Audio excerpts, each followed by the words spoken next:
So thank you. Hello, everybody. Thank you very much for taking the time, to share that next hour with us. Very excited to talk to you about Sto and how, us and Passive House, are a perfect fit together. So I'm going to give you a quick little introduction to Sto, who we are. I do not know if you have ever heard of Sto and what we do. So hopefully, and after this, just 2 or 3 slides, you'll have a better idea. So we are a building material manufacturer, but we're more than that. We are a solution provider to the design community. We offer wide ranges of building enclosure systems, from rain screen to EIFS, or I forgot how you pronounce it, Zach, EIFS, to stucco, cement board, hurricane system, and also a wide range of aesthetics, as you can see on the picture, right? You can do glass, you can get the look of metal, brick, stone, traditional plaster, concrete, whatever you can think of, we can come up with it for you. And whenever you design with Sto, you never have any compatibility issues. You get your continuous control layers, and all backed by a single source warranty. So if you need to remember something, is that Sto, we deliver a wide range of aesthetic possibilities over the most complete collection of building enclosure system solutions in the world. And when I mean the world, this is what I mean. Sto Global is present in over 60 countries throughout the world, and we've been in business for over 200 years. Not 200 years in all those countries, because Sto was started in the 1830s in a very small town in Black Forest in Germany. But since then it has grown, and now our global presence is everywhere, and we offer all those aesthetics and those systems throughout the world. What's very important to us is, besides obviously wanting to offer, best product and services, system and technology, is the sustainability. What defines us is, I don't know if you noticed, just underneath our logo is building with conscience, is that we challenge ourselves and our collaborator, to always build with conscience. And our goal is to offer solutions that will limit a structure's carbon footprint, and this is where the partnership with Passive House is ideal, and to minimize operational energy consumption while providing the maximum design freedom and the choice of aesthetics. So that's who we are. Hopefully it gives you a good little idea. If you obviously have more questions, you can go on our website or contact us after. And so now we're going to dive into it, and I'm going to pass it on to Dan, that's going to talk to you about combining Passive House performance and aesthetic versatility. Thanks, Karine. Hi, everyone. As the introduction said, my name is Dan Canova. I'm the International Construction Design Manager for Sto Corp in the U.S. I am based in New York, so I'm based in the epicenter of construction here in the U.S., and I would argue the epicenter for Passive House. We recently did Icebox Challenge with a group of students from Pratt University, which is super exciting. I actually worked with the students for about 6 weeks on their project, and I think the results were amazing. That the Passive House structure obviously performed the best, but the good news is the other structure they built to New York Building Code, which has been slowly adopting Passive House principles, was very close in performance. So we're starting to see, that change and that effect that Passive House is having on our standard building practices and principles as defined by building codes. So we're going to talk a little bit about Passive House and Sto today, and primarily how our EIFS, and I pronounce it EIFS because there's no I between F and the S, meet Passive House performance with field or panelized construction. One of the big parts for Sto, one of the big activities we have is we have an industrialized construction division that focuses primarily on prefabrication, and and all the benefits that brings to the table for building owners and construction companies and developers. We're also going to talk a little bit about some new products and some new technology, our StoCast products that combined with EIFS can really affect old existing buildings with high energy consumption, and how we can retrofit those buildings to improve their energy efficiency and occupant comfort, and how that really affects the occupants of those buildings. And we often do that in owner-occupied buildings without much disturbance. And then finally, aesthetics. Our message is always to never sacrifice your artistic vision for your project, because you feel like there's a limitation with a particular cladding like EIFS for aesthetics. And we're happy to provide the messaging today that you should never sacrifice. There are so many options for aesthetics today with the assemblies, and the assemblies meet all the proper layers that are required under building code and needed for a high energy efficient, lightweight wall system. So you can go to the next slide, Karine.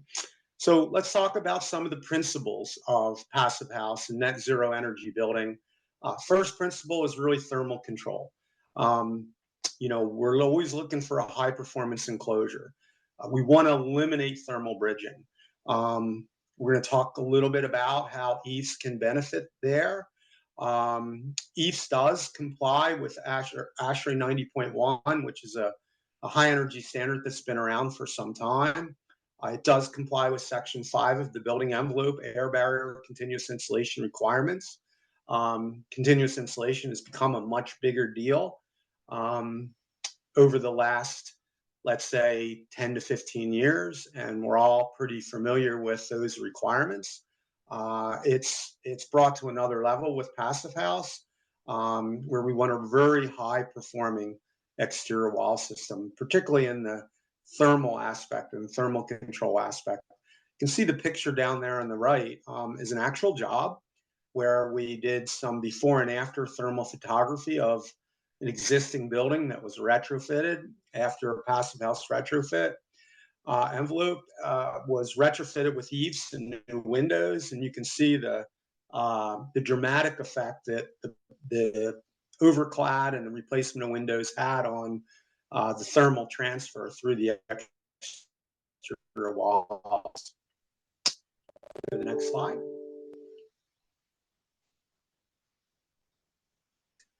So what is EIFS? What are the modern EIFS assemblies that we know of today? I still find there's a lot of misinformation in the field. I've been with Sto 25 years, so I've been through a lot of the evolution of these assemblies. And fundamentally, when we think about an EIFS system, the principles that we came over with when the EIFS systems were first created are still play out. And the fundamental principle is we want to adhesively attach the insulation and not have any fasteners that penetrate the substrate, that create thermal bridges and potentially penetrate the air moisture control layers. There's always 5 layers of control in a wall. 3 of them are combined at the substrate, air, moisture, vapor. That's the key part of this. And when we get into the passive house principles, those first 3 control layers play out and are super important in that part of it.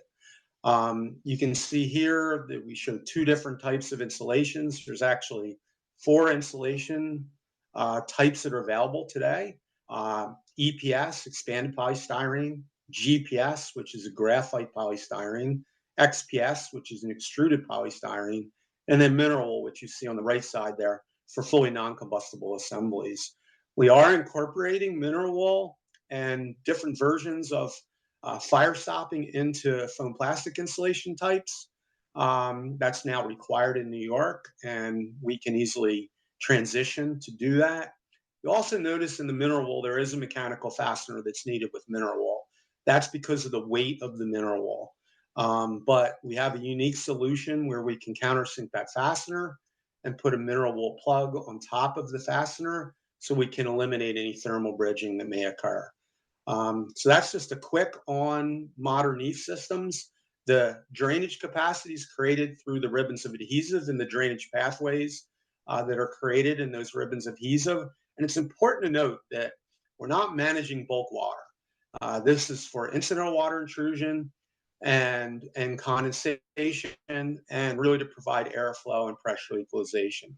So we get into the second principle of passive house.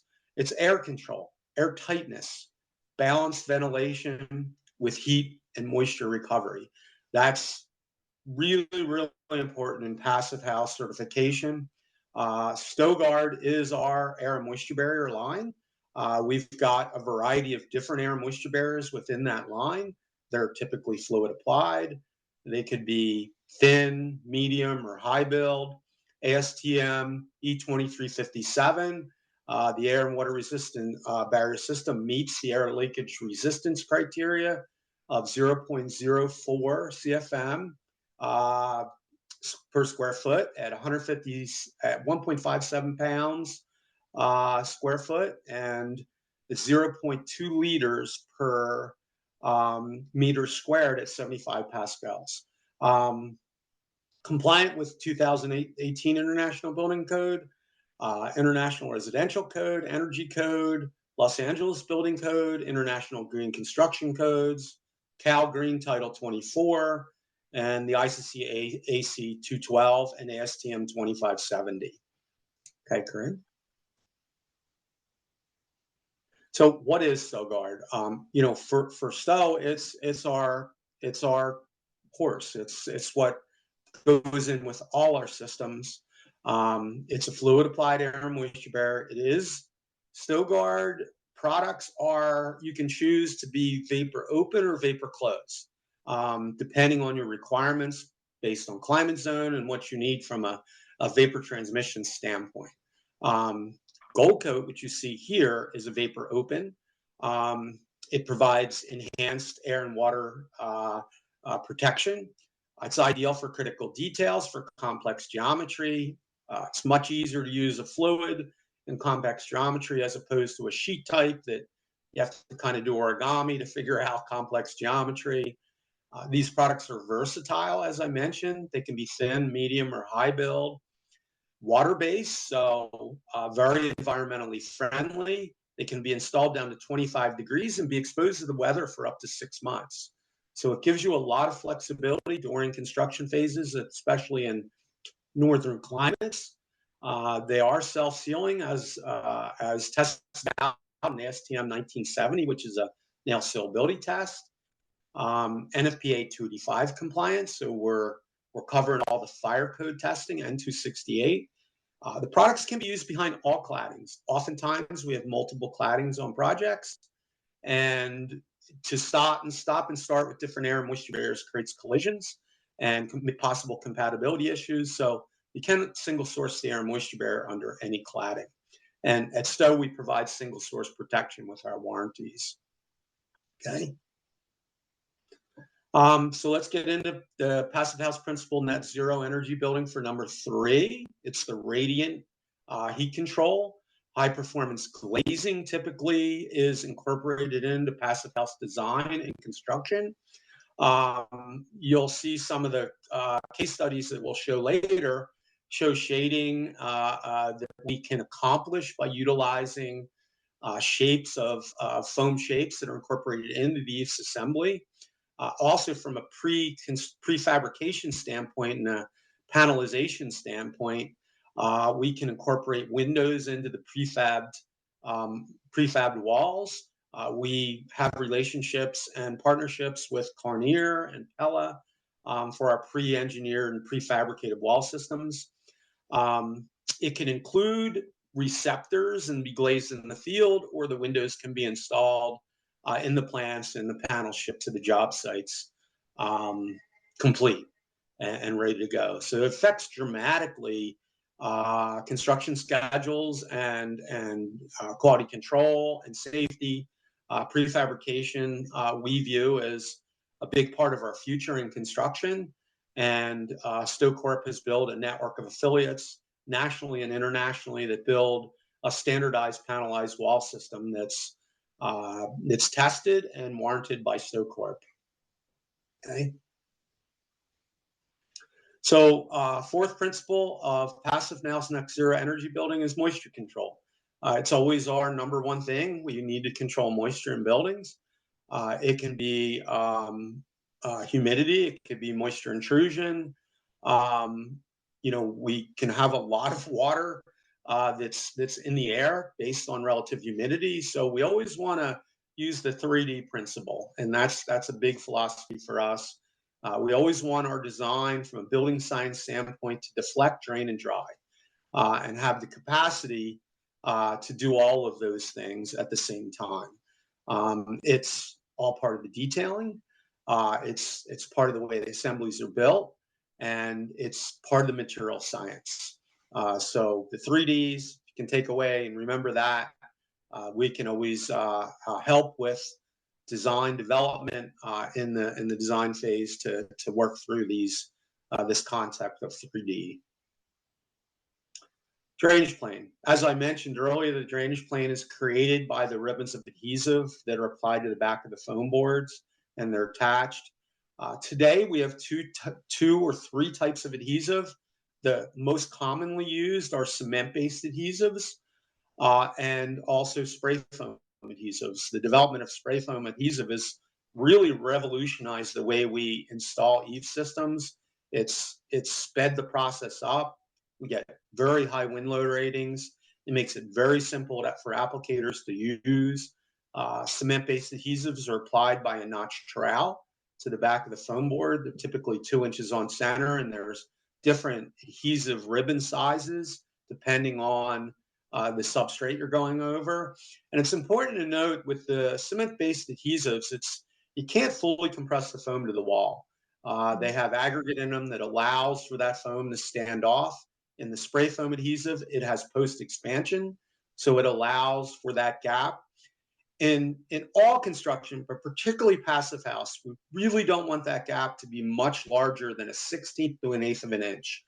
We want to avoid cold air conductive looping. And remember, as I said earlier, we're not managing bulk water at this location. This is meant to deal with incidental water intrusion and condensation and provide airflow capacity for the assemblies. Okay. So quick case study, Casa Passiva. It was an overclad project in Brooklyn, New York, in the Bushwick neighborhood. There were 9 mid-rise masonry multifamily buildings. They were brick facades for the most part. New York has embarked on a retrofit program called Retrofit New York within the housing group for affordable and low-income housing. New York owns thousands of buildings that are energy inefficient with almost no insulation. And this is a way to retrofit these buildings from the outside, allow them to be occupied, and come up with some very creative solutions to improve energy efficiency in the 20 to 30% range, depending upon the depth of the deep energy retrofit. Okay. So it was an EIFS overclad. It also incorporated a window replacement and a mechanical system replacement. It was a very ambitious construction schedule, but we were able to accomplish it. And one of the beauties of this particular project is we used, I believe it was 4 or 5 inches of insulation. There's different R values per inch of the different insulation types, and we were able to utilize the thickness of the insulation to encapsulate the wires and cables for the new mechanical systems behind the system. So they were able to be hidden back in the wall. And this was a field applied project because of the existing building. We haven't quite figured out a way to prefabricate. We're working on some ideas for that, because when you prefabricate wall systems, you have to have connection points, and in existing buildings, they become blind connections. So it's a little bit tricky, and we're getting closer. But right now, prefabrication, Sto panel technology, prefabricated panels are primarily used in new construction. You can see in this project, the windows were moved. They were moved out into the facade. Also notice the shapes that were utilized. They were utilized to allow more sunlight in the winter and to shade the windows in the summer.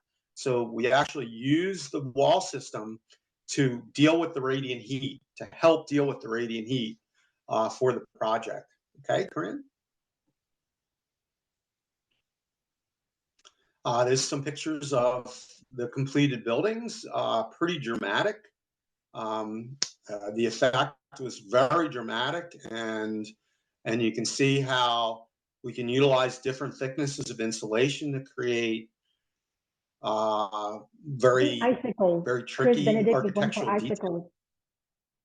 Yes, this was Chris Benedict Architecture in New York, and she's very creative in utilizing the assemblies and the foam shapes to create these very unique looks and designs. At the same time, they're functional from a radiant heat standpoint.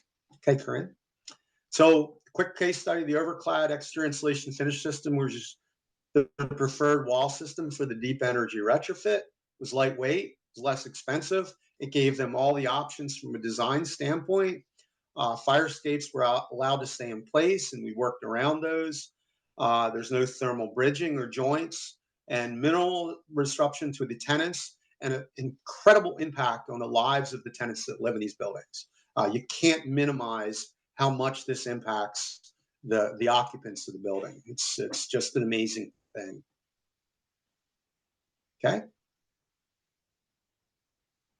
All right. So at this point, I'm going to turn this back over to my colleague Karine, who is our director of product development, and this is a product and a program that's near and dear to her heart. So without further ado, Miss Karine.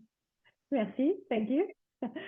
So, Casa Passiva that Dan was talking about, obviously you saw the aesthetics and it had smooth aesthetics. And, we were trying to show you how EIFS answers, all the 4 different principles that Passive House is all about. EIFS gives you a perfect answer, the perfect solution to meet and to stay within those guidelines. You didn't have to go with that smooth aesthetic. If you wanted to, you could have had, the look of brick and the look of wood. And that's what I wanted to talk to you about. So I don't have that many slides, only maybe 42 or 43, just joking. Basically StoCast, you can look at the pictures and I'm telling you, you're not there to see it, but you would never believe it, that it's not actual brick or it's not actual wood. It provides that authentic look that you want. But with much added benefit than the original material. So what is StoCast? So it's a lightweight, flexible resin cast shapes. So right now we offer it. You can have the look of wood or the look of brick. They're 100% acrylic polymer, so they're kind of the same technology as our acrylic finishes. The brick has been used in Europe since the mid-80s, the wood for about 10 years, but because it is our technology, we know that it's a material that is very durable. And when, I mentioned that it's lightweight, it's one of the main features that you have with that product, that what makes it so much easier to install than a lot of the products, and also makes it an ideal material when doing lightweight cladding in renovation or deep energy retrofit, for instance. I'll talk about the weight a little bit later on, but basically, if you look at the weight of the wood with the adhesive per square foot, you're about 1.6 pounds, and the brick, it's 1.4 pounds. So it's extremely light. So if you have an existing building, you want to refresh the look, whether it's EIFS, masonry, whatever you want, you can do a skim coat and you can adhere those products. The other thing that's beautiful with those products is that there's, again, no penetration on the building enclosure because those products are adhesively adhered.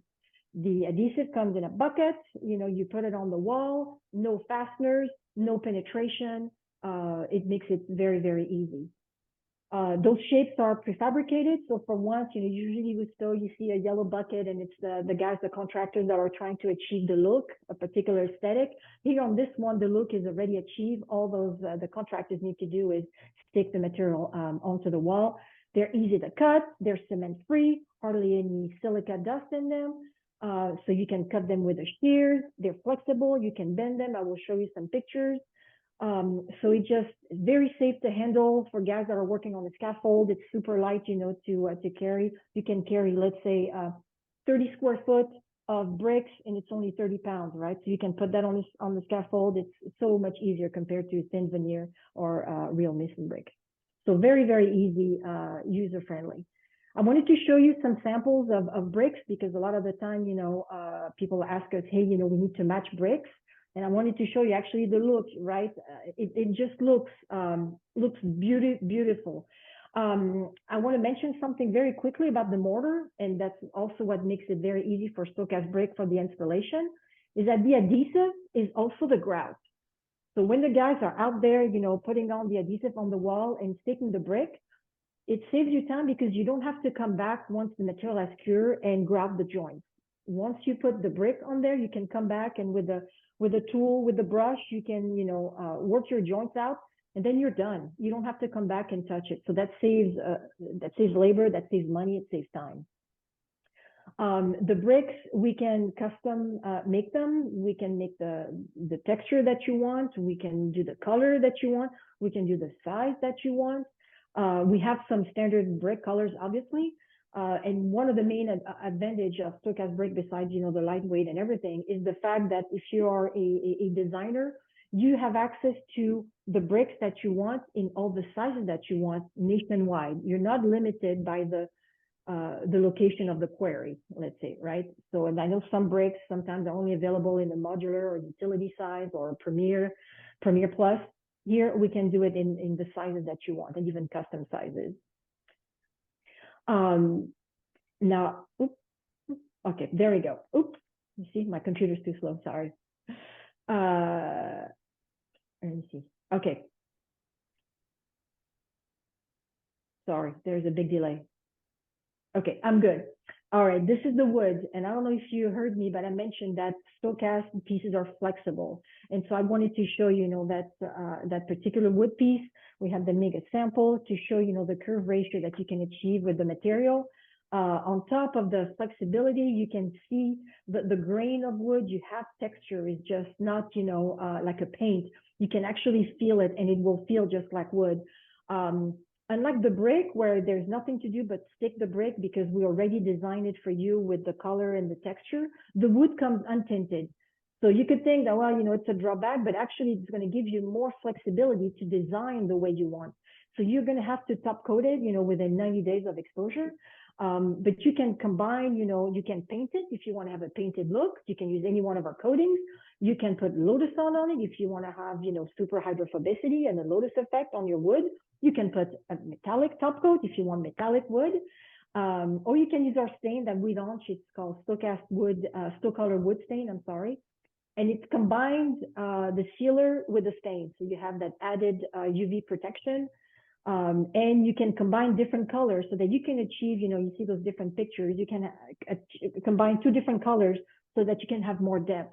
I have a little sample here. I don't know if you can see. You see, it's me playing with. Oh no, you cannot see it in the face. But anyway, so that the wood looks absolutely tremendous. Also, the design flexibility is you can put it, horizontally, you can put it vertically, you can put it diagonal, you can do a herringbone pattern, however you want, because it's thin. It's about 1 millimeter thick, so it's easy to cut, and you can do the design that you want. You can even cut letters if you want out of it. The planks come out 6 feet wide, 6 feet long by 6 inches wide. So it makes it super easy to adhere onto the wall. So the uses, as I mentioned, it can only go on walls. You cannot put them on the floor or on horizontal surfaces, but interior, exterior, ceiling, soffits, and you can see some examples in there of the brick and the wood. Very versatile product. It can go over on top of any one of our finishes. So if you want to, obviously we're talking about EIFS, so it will go over EIFS, but it can go over a rain screen render system, stucco, you think it, you name it. Performance, we care about performance. We want to make sure that you have good performing products out there. So, it meets the impact resistance, the energy efficiency, that's going to come from the building enclosure system. Obviously, for the wood, the performance comes from the top coat you're going to put on it. The brick, has the performance of the same performance that our acrylic finishes. You can seal it if you're going to be in an area where you have a lot of, heavy sun exposure. And like I mentioned, everything we fully tested, it's fully tested as part of an assembly, whether, it's a fire. So you got all the tests here. I'm not gonna read them all, but with Sto, we're just not testing one layer of the building, one control layer. We test everything. And that's why, you know, you have the one source warranty. It's all backed up by us.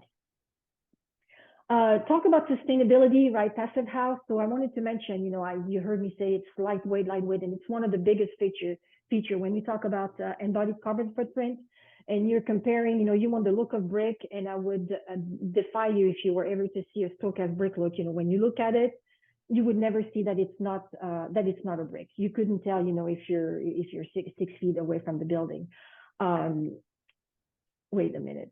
Oh, my thing moved. Okay. So yeah, so talking about brick. However, the benefits that you get using StoCast brick and the positive impact you're going to have on lowering that carbon footprint, because just of the weight, you know, think about all the transport that needed the energy that is being used. Sorry, on the brick. So that weight is really, really a great factor, right? It really saves a lot of energy. Same thing on the deflection, right? Because it's a lighter weight material, so you need, you know, you don't have to go with how much gauge on the building structure. Same thing with the wood. With the wood, you know, we're comparing with fiber cement panels, for example. If you were considering, you know, using that for the look of wood, same thing, you know, same story. It is so much lighter. You can put so much more on a building, and then, you know, you can have a building that's going to look just like this. Right? When you see it, you know, that's StoCast brick, it's StoCast wood, it's all lightweight. That was over East. And I think it's a terrific, you know, addition to our product line to make sure that all our energy efficiency building look terrific. And then that's my last slide, you know, just to say, I know those are the important points for passive house, but, you know, whatever we offer to you, you know that if you're going to use some of our system, you know, you will be safe. We will provide you a healthy environment, comfortable, durable, affordable, you know, with our StoTherm CI system, our products, you know, help you check all those boxes. So thank you very much for your time. Hey, Karine, I would just add real quick, and thank you. That was awesome. You know, that Sto is a has a low energy manufacturing footprint, and we think about carbon neutrality and sustainability, and, you know, all the things we care about today in our lives, particularly with global warming. To you know, as Karine said, building with conscience, we take that very seriously at Sto. We also like to provide the support that you need from a design and development standpoint, and also from a standpoint of installation and you know, the field support that we provide. Sto provides more people on the street than any company out there. So we try to own the projects through design development and into completion with our staff. And you know, we take the idea of sustainability and energy efficiency to heart. It's very important to us. So please think about us as trusted advisors. We're here to help and support. And on behalf of my colleague Karine and myself, we appreciate the opportunity to speak with everybody today, and hopefully we can answer some of your questions. Awesome. And go ahead, Karine. Sorry. No, I was saying, yeah, hopefully. Yeah. And there are lots of great questions. So your role as advisors, I think is getting kicked off here. Karine and Dan, thank you so much for sharing this all with us. And also a big thank you to Sto Corp for being a founding sponsor, one of our first sponsors at the Accelerator, and for underwriting our work for the years that we've been doing our work. So we've got lots of questions. So I want to just and so we'll start, I think, with Frank Crawford. I think, Frank, your question may have been answered already, but I think it'd still be worthwhile probably for you to ask it. If folks, you could unmute yourself, and if you're able to and willing to also turn your camera on, that would be wonderful. Let's get started with Frank. Great, thank you. Actually, I guess I'll modify my question. So first of all, yeah, we've used Sto on a number of cold climate deep energy retrofits, and it works really well. The EPS has low embodied carbon, but the acrylic stucco, when we're kind of looking at it on the beam calculator, seems to be pretty high compared to other finished materials. So I guess, have you done, I saw some of the things, have you done any kind of whole wall assembly embodied carbon comparisons to other wall assemblies to see where you fit? Or if it is just the acrylic stucco, are you guys working on kind of a lowering the embodied carbon of that stucco?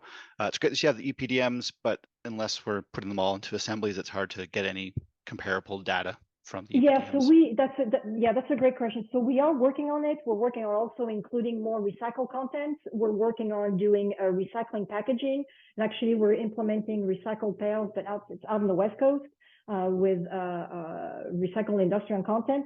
So yes, we are working on this. We're hoping to have more data out there so that we can provide better data for you. Yeah.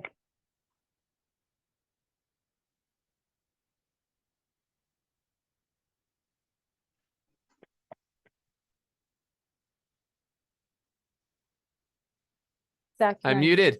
That's 2 times. Sorry. Thanks, Frank. Hans, you're up next. Trying to unmute. Hi, great presentation, thanks. My question was, do you have stuccos that can be direct applied onto wood fiber board? Allowable, I know that it's done in Europe all the time, but allowable in North America, Canada, Ontario. Yeah, I guess I'll jump into this one. Go ahead. You just met. Yeah, we're not a proponent of direct applying stucco to organic wood-based substrates, nor does our code allow that in the US markets. I'm not as familiar with codes in Canada, but I'm not sure we would be allowed to install stucco directly to. Now, when you say stucco, do you mean traditional stucco, like a scratch and brown? Or are you referring to an EIFS assembly? Yeah, I mean a modern, like, vapor open polymer, like you would do. Like with lath? There would be lath in your assembly? Yeah. Okay. Yeah, usually I've seen it with the scratch code, lath Yeah. right into it, and then top coats with a 1 or 2. And normally so we right would now- have to have a minimum Go ahead, Dan. 2 layers of paper behind that wire lath, because the wire lath is the drainage plane. If it's self-ring wire lath, that's what creates the drainage plane behind stucco. And typically code would call for 2 layers of type D building paper. In Canada, I believe that's probably the same. Some sort of air moisture control barrier would have to be installed outbound of the plywood or the wood-based substrate. Yeah. Okay. And so to answer your question on the installation, so we don't have wood fiber. We are looking into it. We're trying to see, okay, if we bring it in, is it just going to be a type 5 type of construction? Because we have to see, for fire resistance. But that is definitely one of the things we're looking at. Okay, cool, thanks. For your building, is it type 5? Is it mostly residential? Yeah, correct, yeah. Okay. Yeah, residential. Great. Thanks, Hans. Be well. All right. Next up is Huston Eubank. Hi, I actually have a couple of questions. I like the Sto products in general, but I'm really curious about the flammability of various types of foam insulation that are used in EIFS, especially after things like the Grenfell fire in London. Yeah. Are they still legal and are they still used in North America, both US and in Canada?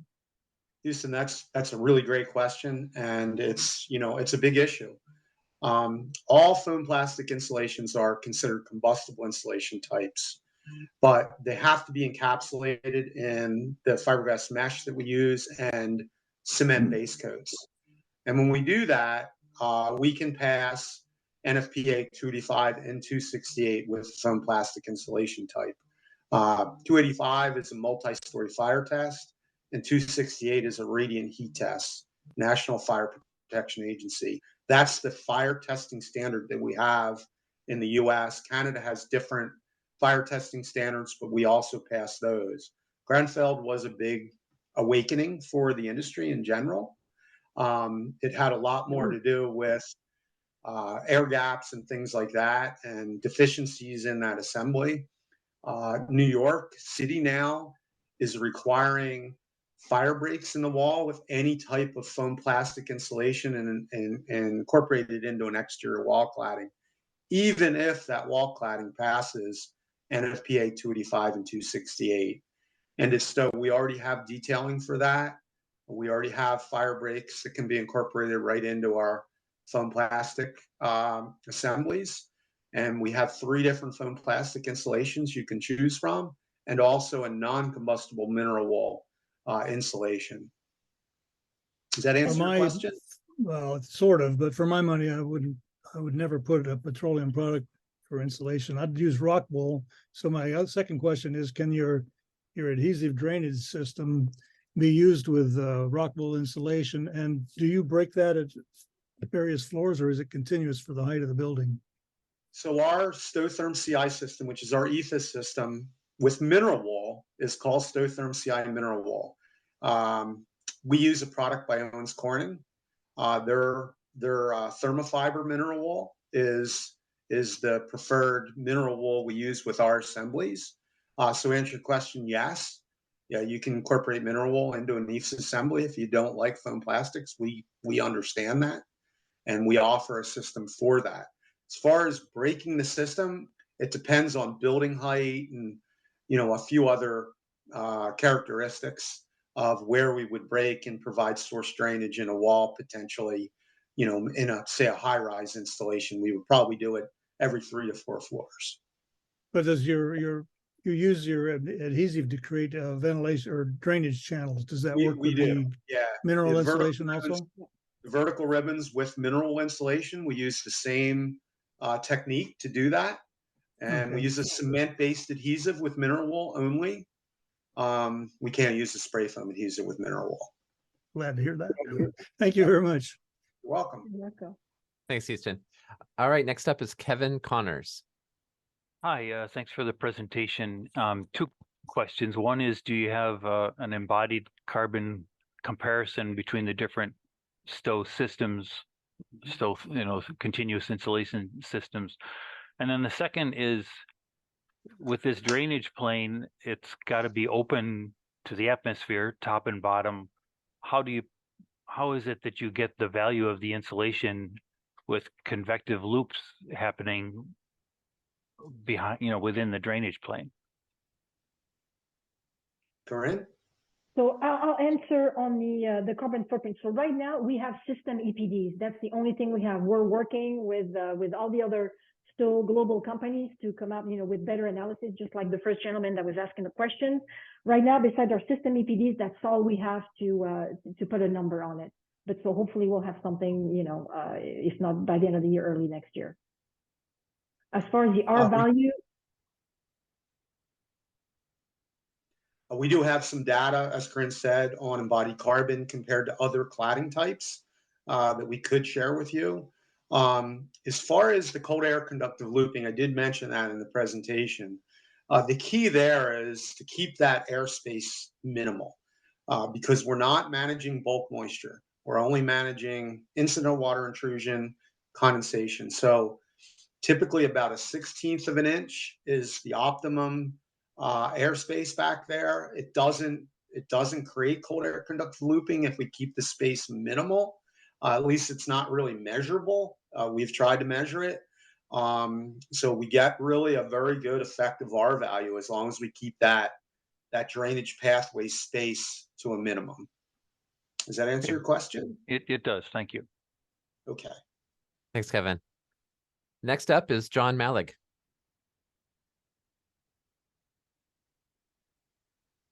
Unmute. Hello. Yes. Hello, guys. I'm actually in England and I'm listening to your presentation, which is interesting. Hi. The thing is, I know we're very sustainable over here.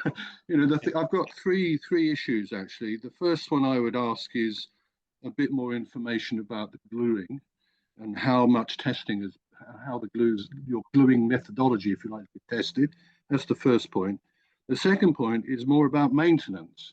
So you've got this stuff up there. I'm interested to know if it's ever failed and how that failure is repaired in situ, because clearly somebody's got to get up there and fix it if it has failed. And the third thing is, well, these products are plastic. How sustainable is that? I actually think there's a bit of greenwashing going on. I mean, washing going on here. You know, you can't have one without the other, if you sort of mean material. You know, you're obviously insulating a building. That's fine. That's sustainable. But the products that you're using, I don't think are sustainable. So I think the two don't quite go together in my mind. But that's speaking from somebody from another country. So maybe you can answer those questions, and you know, let's see how it looks from that point of view. Thank you. Well, John, we really appreciate your your thoughts and in your position. I would say that in Europe, throughout Europe, and correct me if I'm wrong, Karine, we're very cognizant of the use of foam plastics. As a matter of fact, the bulk of what we do is with mineral wool that is not a foam plastic material. We offer all the different insulation types because they're the insulations that are currently available. And we do test any new materials. You know, we're going for effective R value, which is going to give us the best insulating results, and reducing energy consumption in a building leads to sustainability. So it is a little bit of a catch-22. I totally get your point, but that's why we offer the mineral wool as a non-foam plastic. As far as maintenance, it's one of the benefits of EIFS is it's very, very easy to repair, to maintain. We produce, as Karine mentioned earlier, biomimicry type coatings that are extremely hydrophobic and self-cleaning. So we try to affect sustainability in that manner also. So you have to clean your building, use less water over a life cycle of a structure. So we have a variety of products that we sell for maintenance. And I think Karine probably would like to add something to this discussion. Yeah, no, so, you know, you were talking about greenwashing. It's a great point, right? I mean, we're not saying our products are, it's a miracle solution. You always give and take. Like you were talking about the insulation. Yeah, you're using foam plastic, so you save, you know, on your operational carbon footprint, but, you know, you have maybe a higher embodied carbon footprint. So you have to weigh, you know, what's best for your project. With our polymer, you know, based, you call it plastic in our material, it's the same thing, right? You're gonna enjoy some benefits of it. Some, you know, you're gonna say, you know, it's plastic, so, you know, it's got a heavier carbon footprint, but you also enjoy, you know, lighter weight, and that's gonna also help you. So I completely understand. I see what you're saying. It's a give and take. You have to see what you gain and what you're willing to give up for what you're gonna gain. Very good. I appreciate your comments. Thank you very much. Okay. Thank you, John. All right. I think next up is Scott Witt. Hi, thanks. Question, are you seeing this? A lot of my questions were, can you hear me? Yep. Yes, sorry. A lot of my questions were answered on previous comments, but quickly, are you seeing this on single family detached homes? And also, is the mineral wool adhesive component something that you can use in a high wind district, like along the coast of Texas? Sure. Yeah. So great questions. You know, we typically hit 90 negative, 120 positive on a wind load as an average. We can enhance that. We do have hurricane systems for high velocity wind systems, but just our standard adhesively attached systems can meet very high wind loads. In the mineral wool, we do use a cement-based adhesive, and the mineral wool is a special mineral wool that's manufactured by Owens Corning. It's specifically manufactured for EIFS assemblies. It's not the same as just a standard mineral wool you would go out and purchase. It's much denser. It's got cross-oriented fibers to all enhance wind loading. And like I said, what we would normally do is we'd work with you to try to understand the wind loads that you need to achieve, and then design an assembly that's appropriate. And as I don't know whether you noticed in the slides, our mineral wool systems also have mechanical fasteners that enhance for high velocity wind zones. And then with regards to the single family market, are these systems being installed by a single trade? You know, is there a Sto team that shows up and does everything from the sheathing out? How's that work? So we're not installers, but we do provide educational seminars. We provide YouTube videos. We have a training facility in Atlanta where we bring applicators that can go through extensive 3-day classes on installing. We're not installers. Sto Corp, we're the manufacturer. So we work with independent contractors that are typically have plastering skills or in the plastering unions. We even do some with the brick unions. And what I would always say is in the specification, you want to require that they've done similar jobs of scope and size, that they're able to show that they've been in a business for, at least 5 to 7 years. They have the proper insurances. You want to do mock-ups of any critical details, have pre-construction meetings required in your specification set. Our field service managers will conduct observation visits, usually a pre-construction meeting and 2 or 3 observation visits during the installation. And then it's always best to have a third-party wall consultant who is kind of independent of everybody and is watching the install to make sure that it's following Sto's recommended guidelines, and that will ensure a good installation. And then often, to your question on the crew, you will have one crew that will install the system, the wall cladding outside of the sheeting. So it's one trade that's been trained or up to speed on the Sto from the adhesive out to the finish coat. Exactly. Yeah. Gotcha. Which makes it so much easier. So it starts with the air moisture barrier out. Okay, great. Thank you. Mm-hmm. Fantastic. Thanks, Scott. We're about to go to Rob Haley's question, but first, Tim Ian asked a question that he's unable to ask himself on audio, so he requested that we do it on his behalf. So Tim asks, please ask the presenters to explain the difference between back-drained and source drain systems, and which they support, as back-drained is counterproductive with ambient air being allowed behind the installation, as well as their offering for in-ground systems. I'll leave that up to you, Dan. Sure. Okay. Yeah. So when I hear back drained, I think rain screen, right? But technically, EIFS systems are also back drained. We provide drainage pathways behind the installation, so it's technically a back drain system. With that said, it's not handling bulk moisture like our open rain screen would, a back-drained and ventilated open rain screen system, which could handle bulk moisture because it's designed that way to allow bulk moisture to get behind the cladding. EIFS, on the other hand, is somewhat of a barrier system. We want to keep bulk moisture on the face of it, but provide drainage pathways for incidental moisture intrusion and condensation, and also to pressure equalize those spaces so we're not drawing moisture to a lower pressure.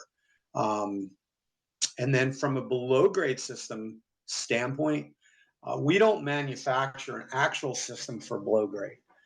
Typically, below grade systems utilize different types of material. Now, with that said, we do have waterproof base coats that can be used technically below grade, but we don't have a full system for below grade. We terminate our assemblies 1 to 2 inches off a finished grade and 8 inches off an unfinished grade. And we do provide drainage tracks or detailing at the base for drainage of the assemblies, but they're not roofing materials and they're not below grade systems. Hope that answers his question. Yeah, great. I think it does. Thank you. Okay, Rob Haley.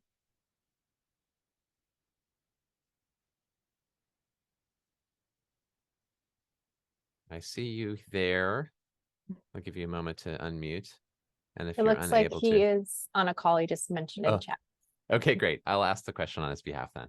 And that's, what do you use to picture frame your windows? Compact foam? Oh gosh, so there's so many ways to do that. There's so many different details that would interface a window. Primarily, we want to terminate the system away from the window a 1/2 inch and create a soft joint interface with backrod and sealant. You could picture frame the window with a variety of materials and then terminate the EIFS up against that. You also can get pre-made shapes that are custom made, like window surround shapes that are already have a mesh and a base coat applied. So you put your base layer on, and then those shapes are adhered right to the base layer of EIFS, and then blended in, so you don't see that blend. And there's a variety of companies that make shapes for EIFS around the country. There are foam cutters and foam molders, and then they'll supply those with already have the mesh and base coat on them. So you can attach them right to your base layer of EIFS. I hope that answers his question. Yeah, excellent. Thank you. Mary Petrosky has a question, and she just had to leave the meeting, but we promised that we'd ask it for her so she could see the recording. And that is, for prefab panelized systems, what are some ways you've dealt with air sealing the panel-to-panel joints to passive house standards? Absolutely, great question. And a big challenge. When you prefabricate a panel, always the challenge is, how do we join the panels together? One of the unique things about Sto panel technology and some of our patented technologies is, first and foremost, we use a fluid applied air moisture barrier system to completely wrap and encase the entire panel. And that air moisture barrier goes all the way to the inside line of the metal studs. It's a 6-inch stud, usually a glass mat sheathing, and the air moisture barrier returns down the sides and encapsulate the entire panel all the way to the inbound line. In addition, we use a 2-stage sealant joint. So we have a backrod sealant joint and then backrod sealant again as the outer seal. So the inner seal connects the air moisture barrier. So we have continuous connection with the air moisture barrier. It also is the inner seal for the panel. And then typically inbound of the inner seal to the interior, we can spray foam those gaps all the way around, right back to the backrod that's going to be on the inner sealant joint. And then there is fire stopping that goes in the panels from floor to floor on the interior. So we've been very successful in dealing with that from a passive house standpoint, and then passing the testing, the blower door testing that's required, where they put a negative pressure against it. So it's a pretty good solution. Great. Thanks, Dan. There you go, Mary. All right. Hayo Meyer, you're up next. Yeah, hi, thanks. I was wondering if you could elaborate a little bit more on any rain screen details that could be incorporated, because I'm from BC, but I think Pacific Northwest, we get a lot of rain here, and we are actually in BC, we are required a 3/8 minimum drainage plane right behind the cladding. I don't see any of that in your details that are just looking at details on your site, but yeah, just if you could elaborate on that. Yeah, from an EIFS standpoint, that's a much bigger challenge, because as noted earlier, we're trying to minimize those spaces to eliminate cold air conductive looping that could occur. But we do have rain screen systems. Our Sto Ventec system, Sto Ventec R and Sto Ventec Glass. Sto Ventec R utilizes a 20 millimeter air gap and mineral wool insulation outbound of the air moisture barrier with subconstruction that's incorporated into that full assembly. The air gap can be 20 to 50 millimeters behind the carrier board, which is a recycled glass carrier board. So if that is a requirement at 3/8, I would move towards a full rain screen system like our Ventec R system, as opposed to one of these assemblies.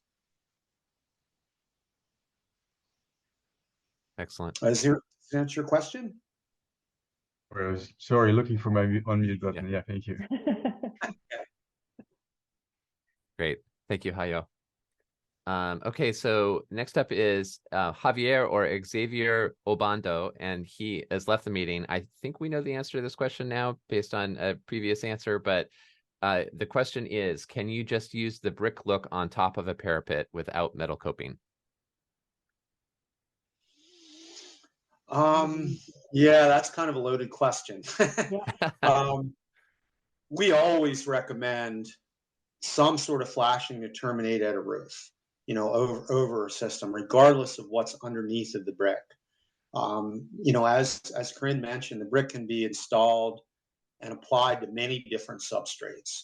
But to say that you would not put a flashing on a roof where you're going to have a lot of moisture that's going to run down, particularly in a freeze-thaw zone, I wouldn't be a proponent of that. I would definitely want to cap that roof and minimize the amount of water that can get in and absorb into the substrate behind the brick, because eventually it's gonna pop it off through freeze-thaw. Excellent, thank you. Okay, next question is from John Novak. Seems like a really great system. I guess my questions were the mesh. I'm just not convinced that glue will last the test of time.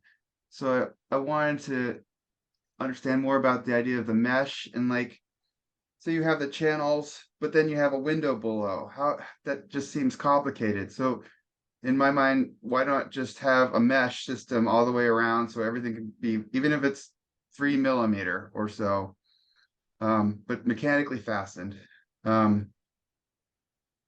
Yeah, John, I guess that was one of my questions, and I'm really intrigued. I knew about Sto, but the mineral aspect of it seems really awesome. But can you integrate? So regarding that question of window wraps, can you integrate the foam to give that cool shape profile of the windows, and then have the mineral wool in other locations, or are you stuck with having to do some other method?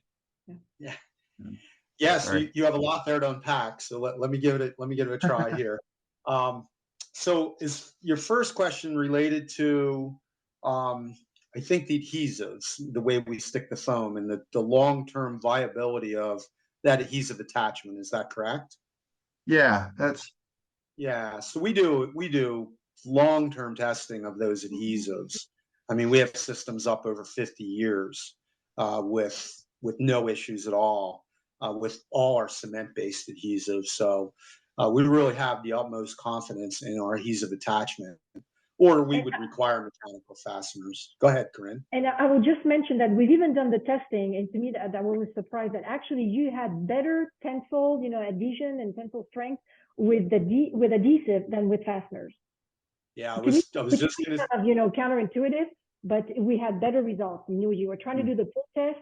It stuck more with the adhesive than with fasteners. Yeah, I was just going to kind of through that. That's exactly right. That the testing tells us that adhesive is far superior to mechanical fastening for a couple of reasons. As Karine said, it's far superior from an adhesion standpoint because you've got ribbons of adhesive over the whole square foot of foam versus a single fastener.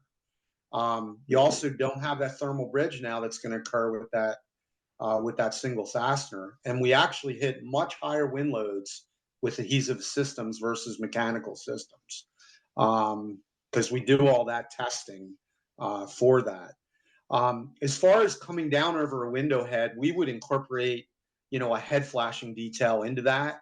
And the foam all gets pre-back wrapped at window heads. So you're fully encapsulated around the foam up in the back of the side of the foam.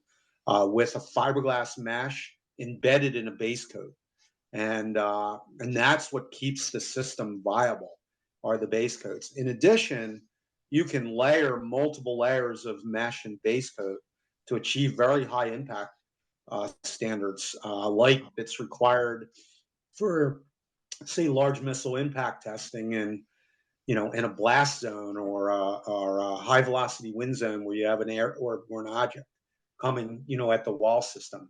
It has to it has to hold up to that. So it's really in the detailing, particularly as it relates to windows. We've got thousands of details on our website, and I'd be more than happy to help you one-on-one identify those concerns. And then as far as the shapes around the windows that you mentioned, the decorative shapes and things, they're easily incorporated into the assembly. That's a very straightforward approach. Even with your even when your assembly uses the mineral wool. Oh yeah, yeah. So the mineral wool, you get base layer on, and then the shapes are done out of foam. The base layer provides the non-combustible layer we use for fire code. Yeah, we're not cutting and shaping the mineral wool. We're using a plan-on shape combined with the mineral wool. Okay. Does that answer your question? Yeah. So you're saying you can do custom shapes not in mineral wool and integrate that with the system, with the mineral wool system, right? That's correct. That's correct. Yeah, that was my question. Yeah, because that sounds perfect for a house I'm working on. I'd rather not use foam. I like the idea of mineral wool. What? Yep. Oh. Yeah, Karine, did you have something to add? No, I just wanted to mention something. You were talking about durability because I was just talking to one of the customers. So our plant, when we first started in the U.S., we started in Rutland, Vermont. And one of our first jobs was the Rutland Hospital. It's been up there since the 1986 with EIFS system. It's with the EPS foam, and it's still up there and standing despite, you know, the snow, the rain, everything that they have up in Rutland. So it's a system that's being used, you know, globally for many years. It will last. It will last a long time. It will last the last of the building. It's not gonna fall off. All right. Well, thank you, John. Appreciate it. Those questions. Thank you, John. All right. Next up is Brigitte. Brigitte. It's possible that she left the meeting. So I will ask the question, and that is, can stucco be applied to the Sto installation? So I'm assuming that question is related to traditional hard coat stucco when you mentioned stucco, not EIFS. We actually have insulated stucco assemblies that we offer at Sto. They're called Sto Powerwall, and that particular system would be a Sto Powerwall CI system. And you could use up to 2 inches of extruded polystyrene XPS behind traditional hard coat stucco with wire lath, scratch, and brown. Yeah, you can use GPS too, and you can have a drainage mat, a drain screen. So if you need, you know, you want to make sure you have a drainage cavity back there, you know, you can have a drainage mat that can give you 6 or up to 10 millimeters of a gap behind your stucco. Excellent. Thank you. So we're getting close to the end of our questions. This has been really a great discussion, and thanks for all the answers. So I want to just let people know that if you have a question that you want to pose, that now's the time to include it to go ahead and type it into chat so we can get you, and also let me know if we've inadvertently missed your question. So Rob was on a phone call, just happened to have to take a call right before I asked his question for him. So I'm going to see if Rob, if you're here, I just want to give you an opportunity to ask any follow-up questions. It looks like maybe not. He is gone. So there are a couple of questions from Tim, and remember, Tim is here, but he can't ask the questions himself. So one of those questions is, do they support the integration of active exterior shading systems and shade boxes, as well as the passive house details and trim pieces that are available in Germany? Another great question. I'll let you talk about the trim pieces, Karine. Yeah, so for right now, no. That's going to be a very short and quick answer. Not at this point. Sorry. Yeah, and we do have some great pieces that are available in Europe and Germany. We look at those on a regular basis to see how they would fit into our product offering here in the U.S.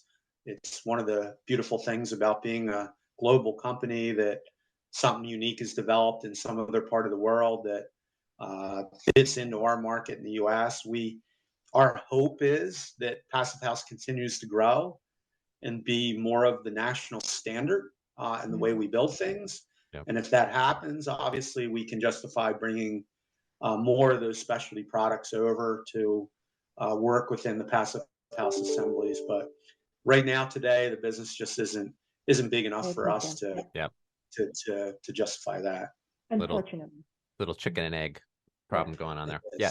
Tim's second question is, can you talk about light duty fasteners such as StoFix, Zorillo, and heavy duty consoles for the thermally broken attachment of structural members? Do they offer and support these products in North America now? So this is a little bit of a theme here. Quite a bit of time in Germany. Yeah. So again, it's really the same answer. These are all very unique products that Germany's developed to support the Passive House industry in Europe.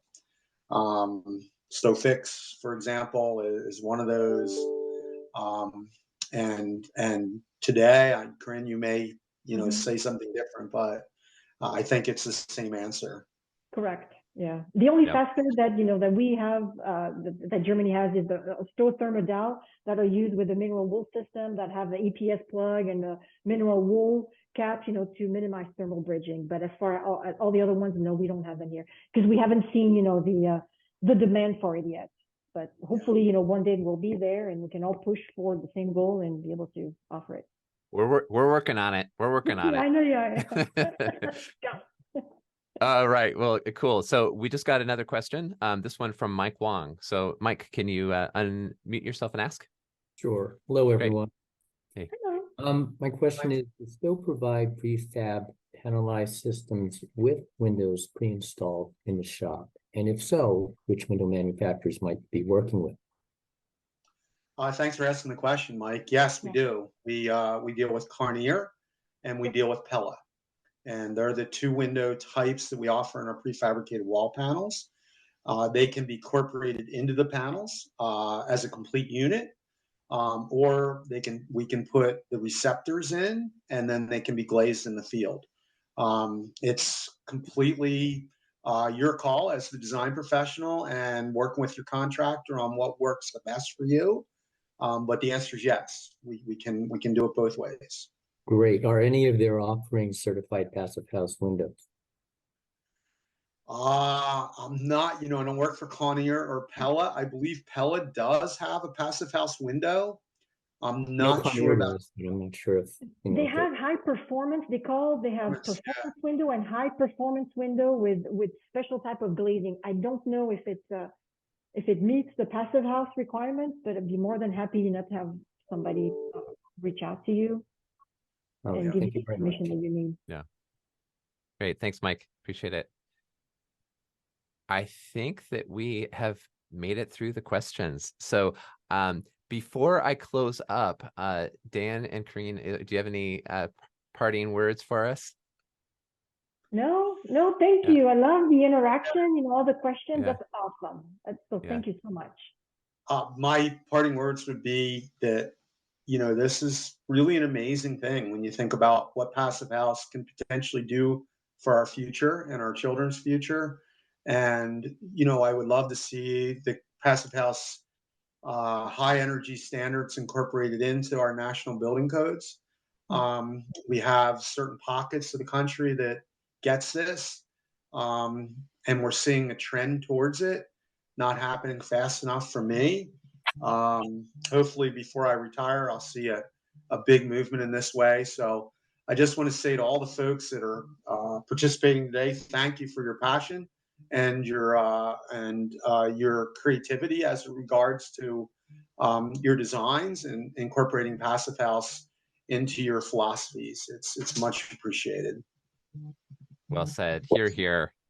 So Dan and Maureen, I just thank you so much for the presentation today. Really appreciate it. A big thank you to Sto Corp for your founding sponsorship support of the Passive House Accelerator. And also thank you for everyone here who attended and stayed all the way through to 80 minutes now and counting in this component spotlight. Really great discussion. Really appreciate it. And I hope everyone has a wonderful Thursday. Be well. Thank you, you too. Bye. Thank you. Sure. Bye. Thanks, everyone.